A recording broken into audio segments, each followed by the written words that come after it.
These 5 stocks are dominating the entire market. We're nearing the end of the second quarter, with the S&P 500 notching a gain of nearly 3% this quarter and 16% for the first half. But the gains are not evenly distributed. A few of the large, call it the triumph of indexing a small group of companies, have gotten so big that they are essentially becoming the market, and when they do well, the markets do well. You can see this in the distribution of returns. The S&P for the quarter, 5 of the largest stocks contributed 30% of that S&P 500 gain.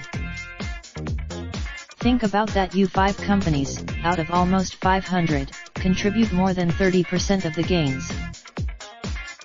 Does that mean everything else was down? Of course not. For example, Intel, Alphabet, and ExxonMobil combined dragged down the S&P 500 by 7.4%.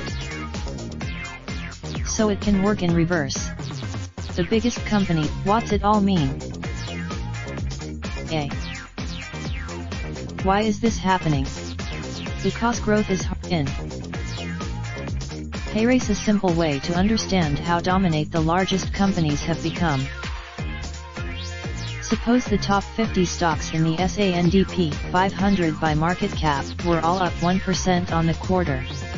And let's assume that, would the S&P 500 be up or down? It would seem intuitive that with 50 stocks up and 450 down, the S&P would be down, right? Wrong. The S&P Raindrop, drop top smoking, no cooking the hot pot. Fucking on your bitch, yeah, that. Looking up, open the park pot.